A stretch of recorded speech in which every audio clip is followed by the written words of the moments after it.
Request kasi kung paano daw, na-curious daw siya kung paano nag-aasikaso ng insurance claim. Napirmahan na din. Ayan. Ayan, perfect finish. Ito yung kotse ni Boss Amir. Sarap pag ang lapit sa dagat, no? Nakaka-relax.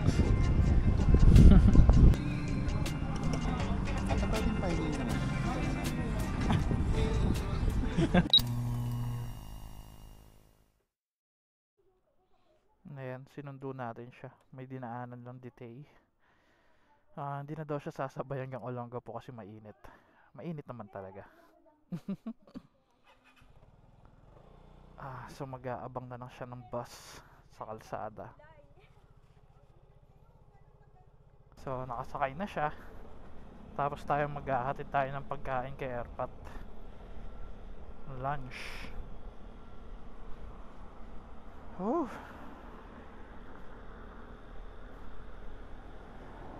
Hindi naman siguro ulan today kasi sobrang tirik na tirik yung araw. Sa bayan na tayo. Probinsyano no? Bayan talaga. So ayun nga, tapos na yung ibang errands natin. So diretso na tayo ngayon sa lakad natin. Ano ba? Ano sabihin natin?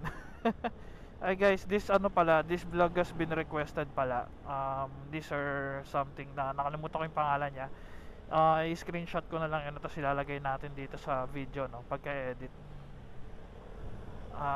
Na-request kasi kung paano daw, na-curious daw siya kung paano nag-aasikaso ng insurance claim. Actually ako din naman nung unang-unang nangyari yung damage ko, like ano ba nauna, hindi ko sure kung yung gas o yung dagta yung nauna eh. Pero yun nga, ano nangyari yun, nanood na rin ako ng ng mga vlogs about sa mga Vespa na nag-claim ng insurance nila. May napanood akong isang specific, nakalimutan ko kung sinong vlogger, pero nag-subscribe ako dun eh kasi parehas kaming newbie vlogger tsaka first owner din, or first time magkakaroon ng Vespa. Ito na yung mga area kung saan nakakapagpa-notarize eh. Tabi na lang tayo rito. Park tayo sandali dito eh.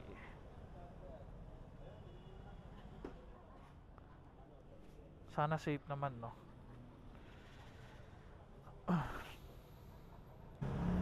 Ayan guys, we're back.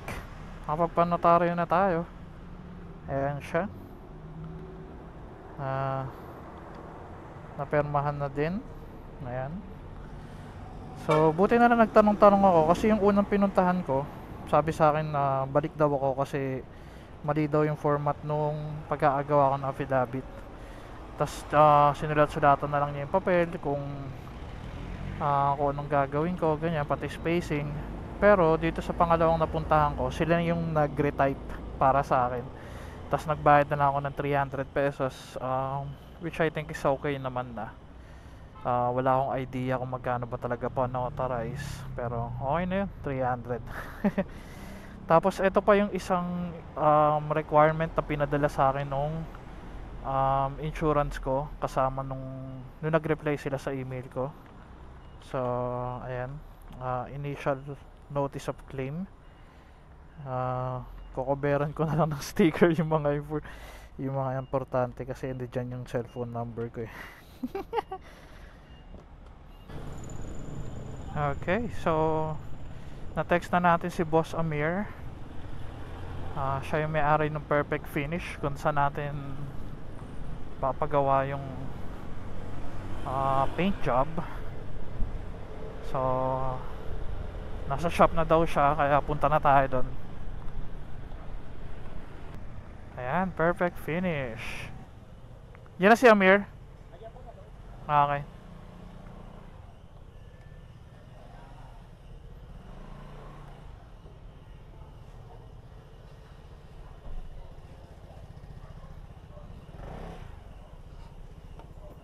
Yes, yes, yes.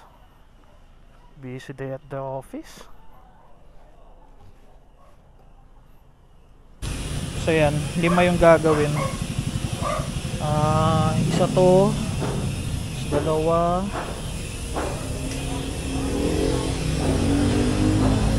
ayan, tatlo. Ganyan dito sa kabila, yung ginasgas dito. 4. Tapos sinasama na rin natin tong sa trim. So bali 5. Na-compute na rin sa Vespa to kasi pwede naman nilang palitan to. Kasama na to sa quotation na binigay nila sa akin. Kaya lang problem is hindi ko sure kung gagamitin ko siya dahil hindi rin naman sure kung papayag yung insurance na 2 receipt yung ibibigay or 2 quotation yung ibibigay. Okay. So okay na tayo dito. Uy, maambun.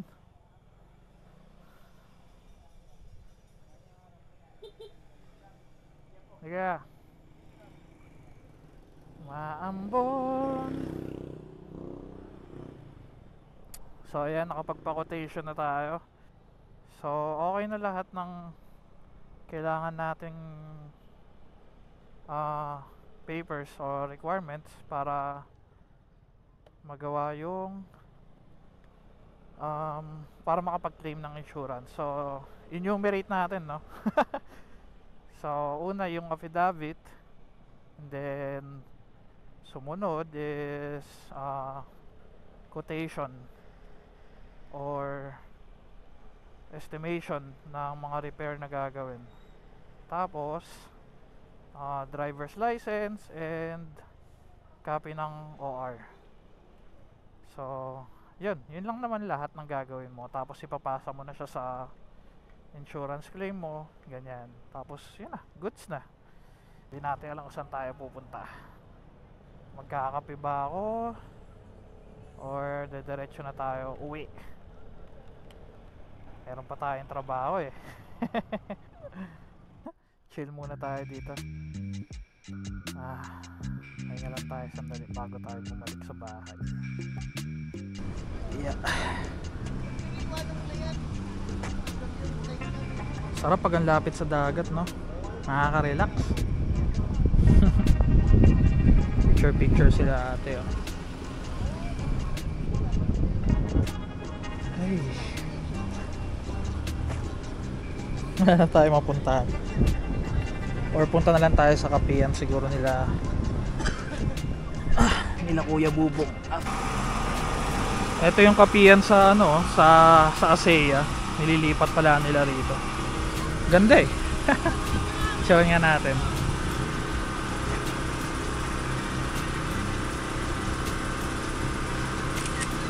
Ang cute eh, no?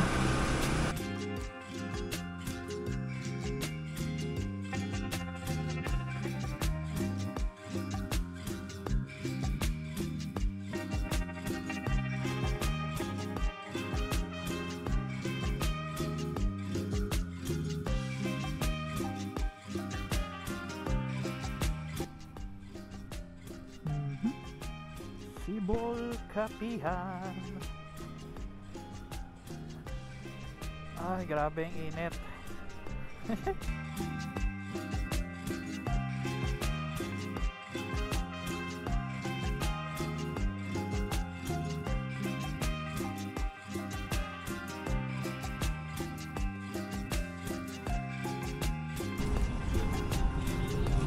Thank you. Ata pwedeng pahingin naman.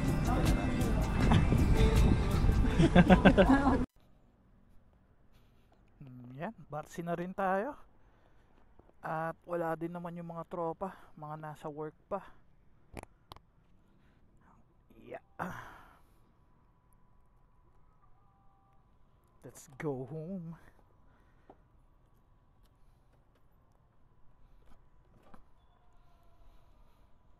So yan guys, yung mga may hilig bumiyahe ng Pasubik, mga breakfast ride, isa to sa mga magandang puntahan kasi haba ng parking, oh. Kasyang kasya ang mga big bikes nyo dyan, kahit gaano pa kayo karami.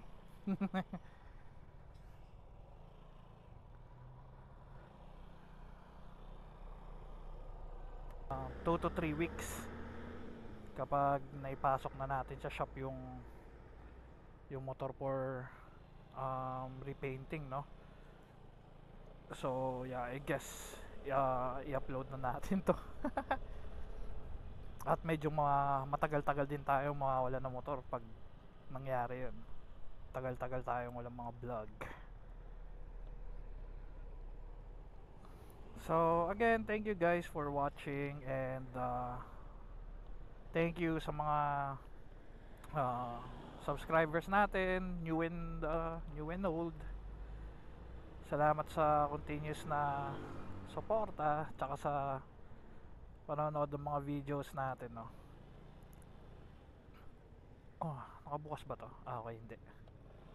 First stop, first to go. Alright, thank you for watching, guys. Again, if you're new to my channel, please do like and subscribe. So yeah, see you on my next vlog. Bye, ride safe and stay safe.